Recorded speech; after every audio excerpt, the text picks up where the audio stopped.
Hey everybody, welcome back to Pixel It and the last episode of Bloodborne. Here with me as always is my good friend Phil. Hello ladies and gentlemen, we're here to talk about Bloodborne. How are you? Well, answering for the ladies and gentlemen, I think they're fine. I bet they are. If they're listening to a podcast, they probably don't have too much to worry about. Or unless they're listening to the podcast to get away from the horrors of their current life, in which case, I'm going to shut up about it. In which case, welcome. And, welcome. And we hope we can help you out on that journey. Or, you know, if you're just doing chores, that's how I listen to podcasts. Absolutely. Is when I'm usually working. When I'm doing dad work around the house. That's my podcast time. Yeah, that's pretty much the same for me. I'm usually working. Oh boy. So that's the high point of this episode. It's all downhill from here because it's gonna be a tough one. Yeah, it's gonna be a tough one. If you're a Bloodborne fan, if you're a Bloodborne graphic novel fan, well, you might have tuned out after episode 3 of Bloodborne, in which we had harsh words. If you're a Bloodborne graphic novel fan, stop. That's just get some help. Just get some help. Insert the Michael Jordan get some help gift. Stop it here. Because this was bad. Man. This is bad. It's so frustrating because if you guys need to channel back to the first couple of episodes of our Bloodborne series, it only started a few weeks ago for y'all. We were excited about this. So excited. Yeah, we were actually like, oh, they're taking this and it's in a slightly different direction, but it's still Bloodborne and it's got something really special going on here. That's kind of cool. And then it comes to Bloodborne Volume 4, which I believe is called The Veil Shat the Bed. So that's that tells you everything you need to know. They just, at least they're honest. Oh, fuck. No, that's not what it's called. It's called The Veil Wrapped Around Dog Poop. Yes, that's right. The Poopy Veil. The Poopy Veil. The Veil o' Poop. Veil. Man. I feel like this is the meanest we've ever been. It is. At this point, it's kind of deserved because fool me once. I forget how that goes. I mean, it's actually kind of hard. It's hard to remember because George Bush screwed it up so spectacularly. I can't remember. I can't remember how it actually is supposed to go. You can't decide the Bloodborne decider. It's just, and it's frustrating. And because Kevin and I are both artists, we both work in artistic fields. That's how we met. And it's very difficult for us to really come down on someone for at least trying and for doing something. And that's never something we're ever going to, we're not here to crush spirits. We don't take pleasure in it. No. If anything, all I wanted was for this to be pretty kick-ass because last week we started to it was starting to get into a realm that we weren't so keen on. It was feeling weird. We were not thrilled about it, but there was still time. Yeah, period. There was still time. And they wasted that time, Kevin. They certainly wasted that time. They wasted that time. The time is gone. Oh, man. And this is the last of the Bloodborne graphic novels, as far as I know. Yeah. I mean, I think we're good. We're fine. And yeah, just fine, really. I'm going to put them up on my bookshelf next to all my other graphic novels and let them sit. And then in a year or two, someone will come to visit and they'll go, oh, neat. Bloodborne graphic novels. I didn't know they did that. And I'll turn and I'll suddenly look really haggard and, have one eye. And I'll be like, you shouldn't be touching cursed things.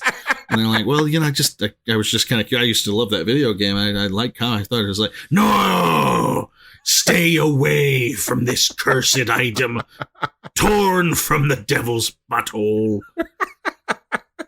You'd be like, are you sure? I can't. I mean, I'll give you $10 for them. Or like, $10? Yeah, here you go. Good luck. Good luck. Good luck, kid. You can still flip through them and admire the art, the actual, the art in it. Yes. That's fine. Yes. I have nothing but good things to say about this artwork. Nothing but good thing to say about the artwork, and that's really 50% of it. But the other 50%, the writing on this, we liked the first one. We liked the second one. Yeah. We were hoping number 3 was better than it was, and it wasn't. And then number 4 was a repeat of number 3, but kind of more warmed over. It's like instead of, it's like being number 3 was put into a microwave and heated up, but not quite to the right temperature. Right. So like the outside of it is hot, but the inside of it is still cold, and you're still eating it anyway because you have no shame. Right. But then after you finished the slice, the heartburn sets in, and the more you think about it, the more you're like, well, what the fuck? I didn't need that. I wasn't that hungry. I wasn't even hungry. I was just bored. I was bored. And I said, if I don't eat that slice of the pizza, then my girlfriend's going to go in there and she's going to eat. I don't want her to have that pizza. That's my pizza. God damn it. So I put it in, and it was that pan pizza, which never reheats right. Nope. You know, you put it in the microwave and it just becomes a goddamn brick. It's too much tomato sauce, not enough cheese. Your stomach, God, my stomach hurts. I made some bad decisions on takeout this weekend. I'm sorry. I'm a little frustrated. Just relitigating your food choices. Yeah, I'm mad, but for a lot of reasons is what I'm getting at. Jesus. Right. So let's get into why we don't like it. Yeah, let's actually explain in specifics what we mean. Let's explain. We don't have to. We could just, stop right now and play Mario Kart for the rest of the night. But we could do that. And just upload the audio file of us talking trash while we play Mario Kart. You guys would like that. Yeah, you would like that. That might actually make for a pretty good bonus episode. Yeah, I think that would make for a good bonus episode. So play that new Mario Golf game. Oh, how was that? I haven't played it yet, but it looks good. It looks fun. Oh, yeah. It looks fun. It looks like a chill time. Yeah, exactly. Speaking of not chill times. Right. Basically, this book starts with our protagonist, who, I guess he's a protagonist. He's just kind of a dude narrating things that are happening to him. That is exactly what I was going to say. Yes. Does he meet the definition of a protagonist? I remember. All right, you know what? We're not even going to get into it. I'm still going to rant here. I remember being about 14, 15 years old, and it was when I first started writing fiction, like in earnest, Yeah. And my dad at a used bookstore found the classic. Any writers out there know exactly what I'm talking about. The Writer's Digest. Novel and short story publication book. And it's just one of these big fat books. They come out with them every year, and it's got all these different publications and that sort of thing. And it's a resource for writers to get their stuff published. And I was so excited. I didn't know that thing existed. So I start just hammering out stories, and I'm 14 years old, and all I do is read Stephen King. Right. So it's all horror. And I'm writing stuff that I think is pretty brilliant. I think I'm a genius. Nothing's changed. And the thing that people kept writing back to me, these editors who bless their hearts. And by the way, if you're a writer trying to get published, and an editor takes the time to put ink to paper to give you personal advice on the stuff that you wrote, you thank your lucky stars and you listen to everything they have to say, because they do not have time for that. They just don't. And I got real lucky with a couple of editors who wrote me back and said, hey, here's the deal. And I'm sure it's part of it's because they've seen these stories from 14-year-olds. And the thing they kept saying was like, we want a story where a protagonist does things, not has things done to them. Right. And now that I'm, years old, and I have written some things, gotten some things published, and I know a little more about it, I totally get that. How is it that a writer who didn't take the advice that I got when I was 14 years old managed to get this shit published? I do not understand it. Because you're right. You nailed it. He's not, I guess he's a protagonist in the sense that he's our main character, but he doesn't do much. Things are done to him. Right. Yeah, he's basically, if Nick Carraway, which is a great Gatsby reference. If there you go. Nick Carraway, we're literary, man, who is probably one of the more famous passive protagonists in literature. If Nick Carraway was dumped in Yarnum and decided to commit double homicide after a threesome, but we're getting ahead of ourselves. We are. You know what? Yeah, fuck it. Let's just go. Let's get into it. So basically, this guy is a scholar, I assume. He's in a library. Yeah. He's reading, but he's also having these flashbacks and forwards. I think that's part of it, is that there is no clear delineation as to when time is, which is fine once. And we had that already. No, we've had that, the flat table thing. With the Eileen the Crow thing, where it was time is a flat circle, whatever. You get away with that once. You can do that arc once in a larger setting. You do it once, and you get it out of the way. And even in recollection, this made me feel that the Eileen the Crow story was brilliant in comparison. Oh my God, I'm so glad you said that. Because I totally agree. Like, I feel like I was like, maybe I was too harsh with volume 3. I in volume 3, I am like, man, I was too harsh because this is nonsense. This is nonsense. This has very little connection to. It feels very disconnected from Bloodborne itself.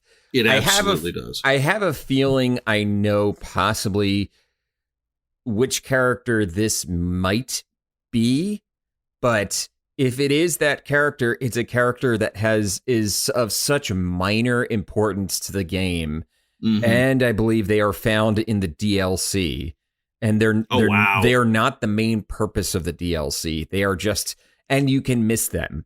I think I have a feeling I know who it is, but bold choice. It is a very, very specific person. So basically, the first issue is kind of these looping memories of our guy. He's been on a battlefield. He's not from Yarnum originally. He's got this kind of Conan quality of like he's a scholar, he's a soldier, he's an adventurer, he's a thief. He's boring. Except Conan's not boring. He's lived this big life.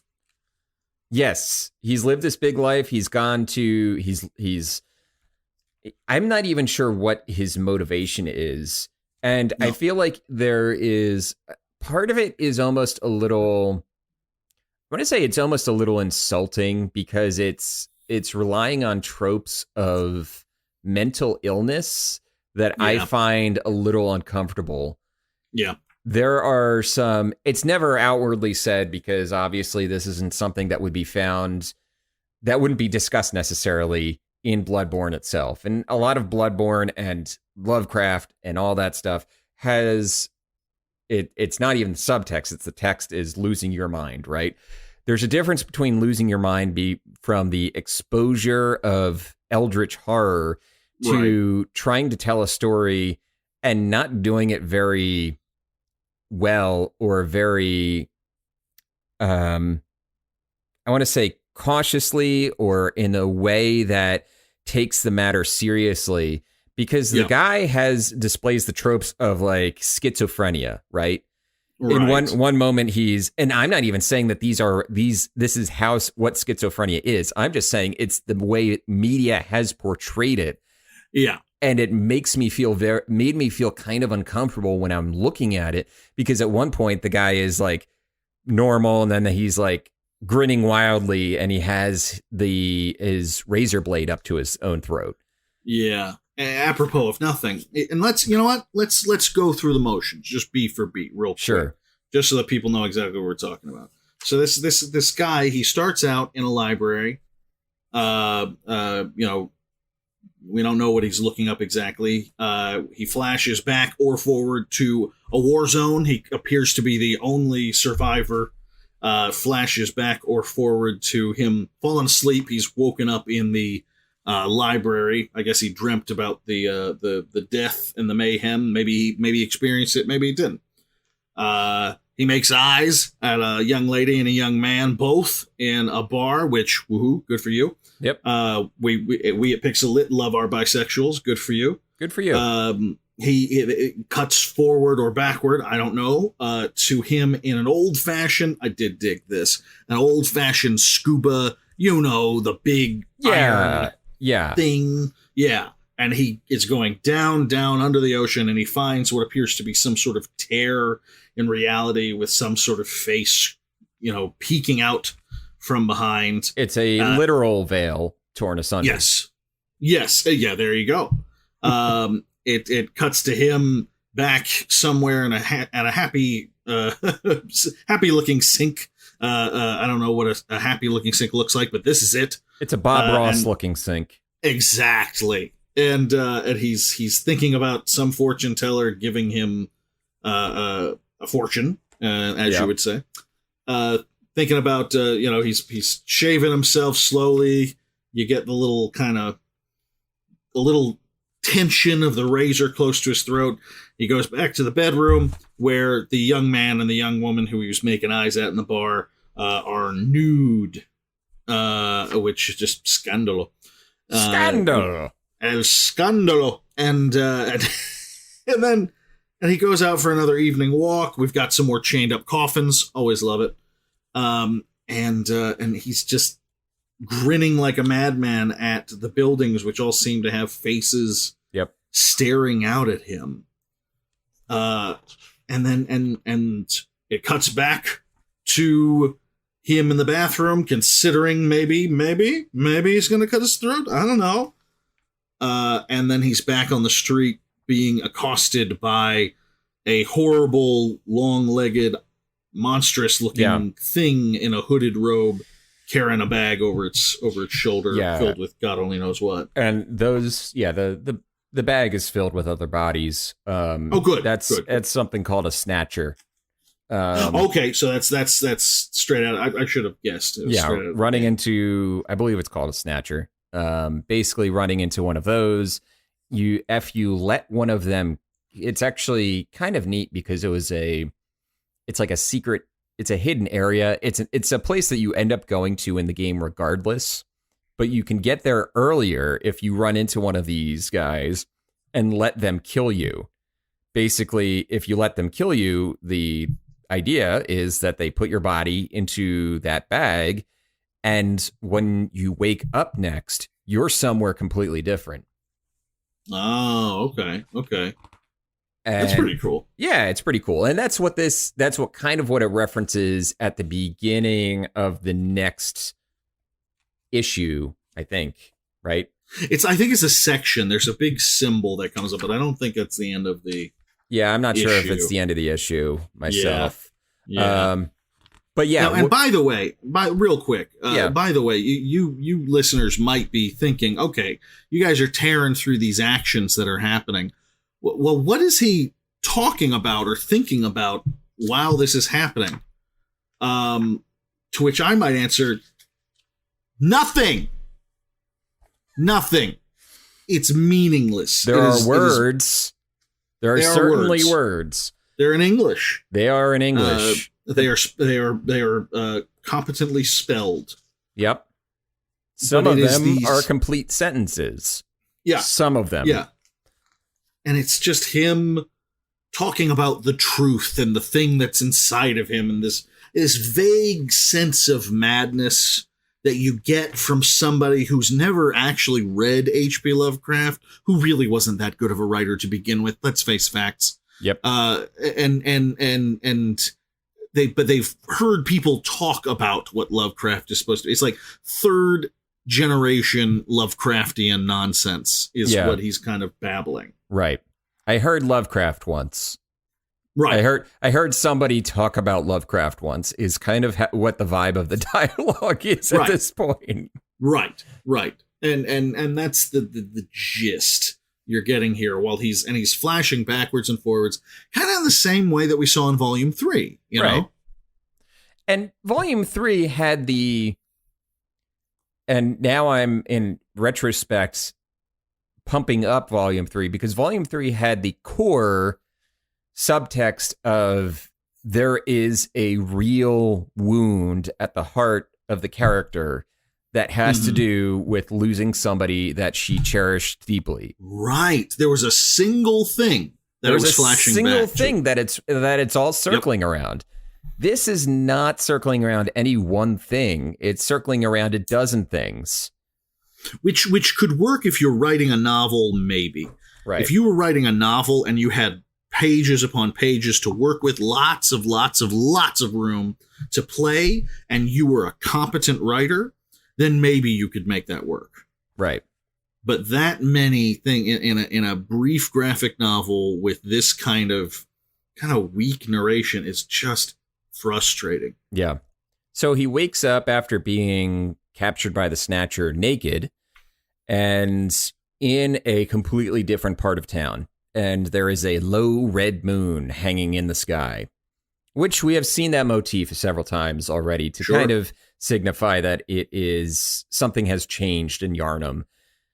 And it kind of puts this in a time and place, so to speak, that all the other stories ultimately end up in, is this time around the arrival of this red moon in Yharnam, which is fine. That gives it some sort of cohesion with the rest of the stories, but it doesn't have any internal logic or cohesion because we continue to flash backward and forward to scenes that we've already seen, sort of like the guy falling asleep on top of the book at the library. Things subtly change in each of the scenes, which makes sense and could have been a nice touch, but it could have been a nice touch with more meat on the narration that actually gave us some understanding of what the character is going through, other than the truth is the truth and the truth is reality and et cetera, just stringing these quote unquote deep words together, because we cut back to his bedroom and now the couple is dead. He killed them, it looks like, with his straight razor. We haven't been given the full extent of it, but you can see him in the background splattered and all that stuff. And the writing's on the wall. You get the impression, you get the gist. You don't, and if this was meant to be a surprise if this was meant to be a surprise for later, if this person assumed that people wouldn't notice, then it's kind of an insult. But I'm gonna give benefit of the doubt. Yep. And we all know what that all means. Yes. Then he witnesses a battle between two giant beasts. Yes. The significance of which, I'm not sure what if these two are supposed to be significant in this moment to the story. I know which two bosses these are. The one on the left is Dark Beast Parl, and the one on the right is called the One Reborn. Okay. They're pretty kick-ass monsters. They're pretty kick-ass monsters. They really don't have much to do lore-wise. I don't think they have much to do with each other than geography. You encounter both in the same general vicinity, but I don't think there's any real reason. There's no reason for the two of them to be fighting, if that makes sense. There's no connection between these two monsters other than they're at either end of the area. If I'm recalling correctly from the game, they're at either end of the area that he has woken up in. Yeah, and I'll tell you what, the significance to me that wasn't lost on me. I think this kind of tells you a little bit about everything that is sort of wrong with this volume, and it goes back to what I was talking about before. Our protagonist witnesses these colossal, kick-ass beings fighting, just going into battle. One's throwing fire at the other one, one's biting the other one. It's like a goddamn, spray paint collage you'd see on the side of a metal kid's van. Yeah. It's badass stuff. It's really cool. Lamb of God should be playing in the background. It's fantastic. And he starts thinking back to the dead bodies on the war zone and the horrible face under the ocean that he saw. And he starts basically having a vision of himself burning up, watching this battle take place. He slowly is being consumed by the flames because the veil is being torn asunder, apparently. And he's not doing anything. Right. He's not doing anything. Things are happening to him. Right. And that's the thing. And I know some of y'all are going to listen and some of you might think like, this is some serious, like bullshit, freshman English stuff you're throwing down on me. What if I like this? What if I'm good with this? If you like this, fucking awesome, man. That's good for you. I'm glad you're enjoying it. But the fact of the matter is a lot of people could see this and they might feel left a little hollow when they see a scene like this in a comic or in a movie or something like that, and they don't know why they aren't enjoying it more than they should. And that's why we like to analyze this stuff, because it gives you an idea. And right. That's why, if you watched this and you're like, this should be kicking more ass, why doesn't this kick more ass? Like, this is solid C+, B- work. Why? But I should be loving this. Why am I not loving this? The answer is probably because our protagonist, who we should be rooting for and everything, is doing nothing while it's all happening. There's no sense of stakes or urgency or anything. The protagonist isn't doing anything. And we also don't have any real thematic connection between what he is saying, what we are seeing, and the thrust of the plot. Right. We don't know why this is happening, because it's all just vague. The truth swallows the truth, swallows the truth. The truth forever devoured. Like, this isn't Dante, man. Right. Like, this is you can do better than this. Like, this is frustrating, because we know for a fact that the author can tell a cohesive story. Exactly. We've seen him do it. Yep. If this was volume 1, then we might go, oh, we're in for a lot of fun with this. This is going to be garbage all the way through. Right. But we've seen this guy do good stories. The first 2 volumes, I genuinely really, really enjoyed. Yep. And that's my proof to show that I'm not just here to be a hater and shit on somebody. It's like, right. I think this is the first time I ever used the expression "be a hater." But it's like just nothing happens. Our protagonist stands there in the nude and is devoured by flame while this fight happens, and then suddenly he's back in the bathroom. He's back in the bedroom. He's reading one of the, esoteric texts that characters like this read, and these things. And then suddenly we get a backup and we realize that he has murdered his bisexual friends there. Yep. And he has this, moment there of realization. Yeah. And he says, I must face the truth of my situation, which, you know what? That's pretty good, actually. That's a good line. That's a good line. I think I can see a way that this story is better. I can pull aside the veil of what it is, and I can see a better version of this where because we have to connect with the protagonist in some way, right? Mm. There is something that has to draw a line, even if it's just a faint dotted line between the audience and the protagonist, in order to really follow them through the plot. Because plot is plot. Who cares about plot? It's all about character. And if you're not with the characters, if you don't even if it's a villain, you still have to do something. If you're telling something from an anti-hero or a villain's point of view, you still have to, you still kind of pull for Tony Montana, right. Like you pull for even if you don't actively pull for him, even if you don't actively pull for them, you're still invested. And that's the word I'm looking invested. for. You're still invested in who they are and what their journey is. You're not invested in the plot. You're invested in their journey. And you never actually know who this person is. So there's never a chance to become invested in a more perfect version of this story. Not more perfect, because that's bullshit. No story's ever perfect or close to a better version. In a gooder version of this story. In a gooder version of this story. You become familiar with who this person is and you're drawn into them, right? You're drawn into and invested in the character. His realization, the realization that he has to confront the truth of his situation should also be the audience's realization that he must confront the truth of his situation. He's telling you a lot of what he needs to do. Right. He's telling you that he needs to do it. You're not realizing it with him. Right. You're not because you don't know anything about him. This is basically the story of some guy slipping into madness, which, you know what? Classic storyline. Nothing wrong with that. Yeah. And we've seen it in this very series before, with the priest, volume 2, and I the believe. scientist, and absolutely. And we got to know them.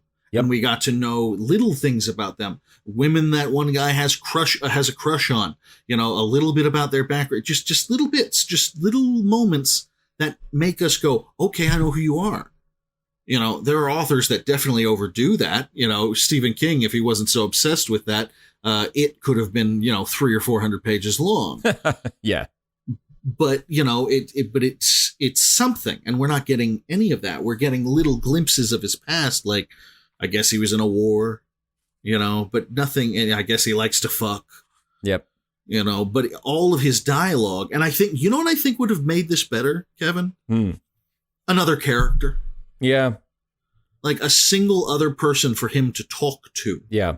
Like just to relate with as a human being. Right. That I think might have fixed a lot of problems. I don't know if it would have been a great storyline, but it would have fixed a lot of problems. Because right now the story is being entirely told through a disembodied voice, basically. Yeah. It's being told it's Goodfellow rules, I don't think there's a single. Okay, no, I was wrong. There are like a handful of word bubbles in this. Yeah, less than 10. Right. Yeah, everything else is inner monologue. Yeah, he's Garfield. Yeah, there's a brief interaction with Eileen the Crow out in the middle of the woods, similar to the interaction she had in the previous arc. Right. Well, actually, and I think that is interesting. You figure the author probably knew this is his last storyline on this particular book, because he starts to interact with previous moments a lot. He's watching. He joins the werewolf being crucified moment that we saw in the first volume. Yep. And the what was the I think was the he's on the bridge nude again. He's nude. He's just constantly nude. He's naked a lot. Yeah. And he's in the city of Yarnum on the bridge where he's watching another fight happen between the fight with the cleric beast. Yes, and just witnessing all this stuff. He's Mark from Rent, and Mark from Rent is the worst. And the only people who don't think so are 14 to 17-year-old soon-to-be theater majors. And 14 to 17-year-old soon-to-be theater majors are the worst! You were a theater major, were you not? I was a theater major, yeah. and I liked Mark. So I'm coming at you real. I'm the former like drug dealer who comes to your elementary school and tells you about how, the only people who like dope are dopes. Like I'm that guy. You're coming at it. You're cool. Coming at it with a nice level of self-loathing. Exactly. just enough. So yeah, and that brings us to what you were talking about before with him nude in the forest, interacting with Eileen the Crow, and it's kind of his only actual speaking moment when he asks Eileen if she can see him. Yeah. And and this is actually pretty good, and it's frustrating to me because it's not bad. He asks Eileen if she can see him, and she says, "I can see a shape." Right. Is it you? I guess assuming maybe that this was the brother that she was referencing down. Yeah. Yeah. And he says, "I'm a traveler," and she says, "Aren't we all?" Does the Herm thing, which is straight out of Watchmen. That's a Rorschach reference if ever I saw one. Yeah. And then seems to sense that the forest is burning, even though it isn't, and asks him, "What have you done?" Which is fucking cool. Yeah. That's good. Like, it's a nice chilling. What have you done is one of my favorite Jacques lines that you can say to somebody. Absolutely. That's so good. What have you done? Yeah. Like that's it's so loaded. Yes. It's not have you done something? It's not do you have something you want to tell me? It's I know you've done something. What have you done? Ugh. It's a good line. And it's kind of wasted here. Yeah. And then he's back to the city, and the city's in flames, and we're meant to believe, I suppose, that he's somehow responsible for it. Yeah. We're somehow, we're he's supposed to be responsible for it. I guess we get into the next chapter, and he's witnessing the scene from the first from volume 1, where the hunter is taking Fish Boy. Fish Boy, I miss you. I miss you, Fish Boy. We didn't know what we had with you, Fish Boy. It was a simpler time. It was the exact moment where the fish child navigates the hunter around the amygdala monster. Yes. Great moment. It's a great moment, and the Fish Boy sees our traveler dude in the background, and then he disappears again. And now he is in a classic padded room. Yep. Classic straitjacket padded room, stains, the whole 9 yards. Yep. And he's he's backing up, he's in the loony bin. Why else should we call it? Why should we call it anything else? Yeah. Yeah. And I believe this is a reference. This is where I think he's the character that I think he is. I didn't bother looking it up, but because there is a moment where you do cross through what appears to be like an old school insane asylum. You basically are cutting through it. You're not really staying there. It's like a set piece that you kind of cut through after a boss fight. So yeah, he starts having more visions while he's in this padded room. He sees the corpses of fallen soldiers piled up so high that they form the emblem of two weeping women that happen to match the emblem that is on a door, I believe, out front of the building. And we have more of there's more of the thought bubbles, but they don't shed any more light than what we have already said, because it's stuff like, what would you need to hear from me? What purpose would it serve? Am I helping you not to see me? Is this why you came to me? To avoid it all, the same way I ran away in my adventures. And then we get the greatest part. The greatest, least self-aware moment in the entire volume. And it's accompanied by a pretty amazing piece of art. He's supposedly, I guess, in the sewer somewhere, where the old blood first came to the people of the city. And he says, do you want to know about the great old ones whose blood began it all? Do you want me to tell you a story? Yes. Yes! Yes. Yes, we do. Tell a story! That's a novel idea. Oh my God. How We're fucking unself-aware 80 can you be? 5% of the way through this story, and it's, do you want to hear a story? I'm like, yeah, we kind of did on page 1. Yes, we did. That's why I bought this. I wanted a story. Yeah. Call me a child.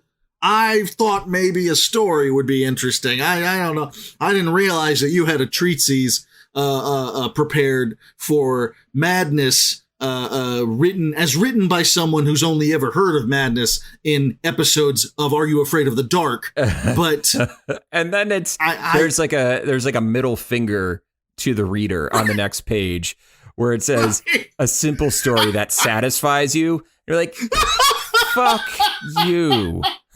It's exactly what it is. It's exactly what it is. A story of a man gone insane by the traumas he incurred. That sounds fun. Sure. But you know, stories have beginnings, middles, and ends. They have plot lines. This is just, and I guess now he's drinking the blood of the old gods. Yeah. That happened. It kind of like hints that, you know, maybe he was the person who found the old blood first. Mm-hmm. Maybe. I don't know. I think that makes him Lawrence. I'm not sure. That's the thing. Now tell me, just in case, tell me who that is. Let's just in case. Maybe this is who it is. I'm dusting off some memories. Lawrence was a scholar of Bergenworth who believed that the old blood could be. I'm like half remembering this because it all ends up running together eventually. I believe he was a scholar of Bergenworth who believed that the old blood could be used to heal. And then he split off and formed the Healing Church, maybe. Okay. But I'm not sure that would make this him. I don't know. It's out there. I would have to dig through the Bloodborne lore. That being said, it shouldn't matter. You shouldn't have to in order to enjoy this story. No. And and it brings us to we get the classic Shining moment of like, is it if the ghost isn't real, then how did it unlock the door? Basically, he's in his straitjacket, and a dead soldier from all of the moments he's been picturing in his mind of the war zone he's been a part of basically unties him from the straitjacket. Yep. And he wanders through a mental house that is just filled with dead bodies. Everyone's dead. He's the only survivor. Yep. Yeah, everyone's dead. And he makes his way out to the city, which is on fire, pokes his own eyeballs out with his fingers. Yep. And asks us if we are entertained. And I think it's clear that what our answer is on that. And our final shot is the face that had peered out from him underwater at the Vale. Is basically a part of the flames that are consuming the city. Yeah. And that is Bloodborne, the Vale, torn asunder. Yeah. The end. Okay. So. Okay. All right. Yeah. That happens. This is, you know what? You know who I feel really bad for, Kevin? The artist. The artist! Yes! Yes! Thank you! You see, you get it. This is why we're doing this show together. You fucking get it. Yes, that's immediately where my mind went. I was like, this is such good work. He's such a good artist. He has wonderful sense of like action moments. He can make a landscape, a cityscape, monsters, everything. This artist is fucking nailing it. And it's like if you're in a play and you're in a duo, like you're playing two characters. You're playing one character, and this other guy's playing another character, and you go home and you study your lines, you study your choreography, and you fucking come in every day ready to go. And he comes in stinking of Jägermeister, and maybe he gets a quarter of his lines. And the fact that you're actually trying almost makes the entire performance look worse because it's that stilted. Yep. That's what it's so frustrating because this guy is good. In film terms, I would say I think Tim Burton is wildly overrated. Sure. It's basically Bo Welsh, who is his production designer, who is basically responsible for the quote unquote Tim Burton aesthetic as we know it. Oh, now that's fascinating. I did not know. Bo Welsh is Tim Burton's production designer, and he's been the production designer since forever. He's been working with Tim Burton forever. I don't know if he's still working with him, but Bo Welsh is the one who actually turns Tim Burton's ideas into reality for film purposes. Right. So it's like Bo Welsh, who is basically knocking it out of the park every Tim Burton movie, because that's the one thing is the Tim Burton movies never skimp on the production design. Absolutely not. But then it's Tim Burton, and he casts, because it's Tim Burton, he casts Johnny Depp in a wildly miscast role, and you have to just live with it. Yeah, you just have to deal, because that's what he does. And that's just it. It's like, and I think it's extra frustrating, because as we've pointed out before, we know this writer can write. Yeah, we do. It's like when your dad pulls the whole I'm not mad at you, I'm disappointed. Yeah. Like if we started this, you and I'd be able to go through all the volumes and go, oh well, we know the writer fucking sucks, but at least we're up front. No, this writer doesn't suck. Writer, if for whatever reason you're listening to our show, God, I hope not. I hope not either. Yeah, at this point, good Lord. I'm gonna say for certain, I don't think you're a shitty writer. I think that something happened with this series that he just lost. He ran out of steam. Yeah. He wasn't ready because, as you pointed out already, the stories have less and less to do with Bloodborne as they go on. Yeah. This could have been just this might as well have been a short story, some measly short story that the problem is we wouldn't have gotten sold otherwise. Right.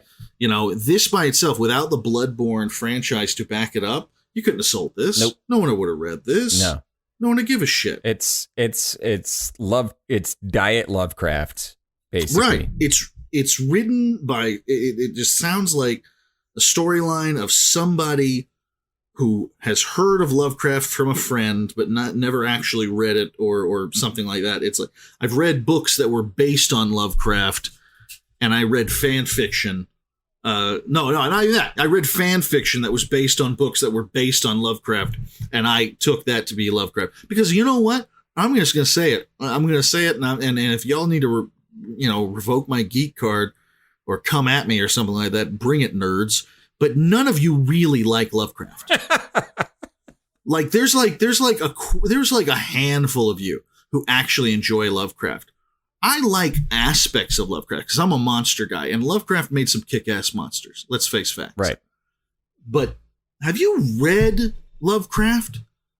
It's painful. Yeah, if I'm going to be honest, I've tried and quit several times. Yes, and we are lucky enough to live in a world where there are some really great artists who have taken the better parts of Lovecraft, because those parts do exist, and taken the better aspects of it and taken and interpreted the words and the world that he was trying to make. And they took the obtuse writing of that man out of our plebeian hands, and or plebeian or whatever you want to say, and sure, said, here, let me make something that's a little more digestible and interesting. And that's how we get Bloodborne. That's how we get Darkest Dungeon. Yeah, Darkest Dungeon. Which I think might be one of the greatest Lovecraftian video games ever made. It gets it. It gets the horror. It gets the, it's still an action RPG. Well, not an action RPG, but you know what I mean? Yeah. It's still, It's still got monster, because the whole point with Lovecraft is you can't win. Right. You cannot win. Yeah. And that's very grimdark, and it attracts certain people. Like it appears to have attracted our author.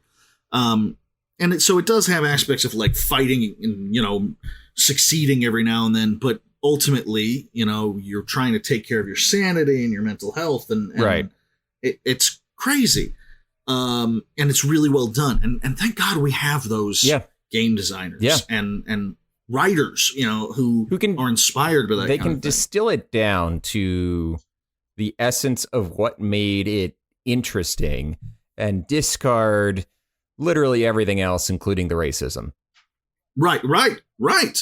And it's like there's so many people that are like, oh, I love H.P. Lovecraft. And I can very confidently say 95% of you do not love H.P. Lovecraft. You have a Cthulhu plushie, and that's it.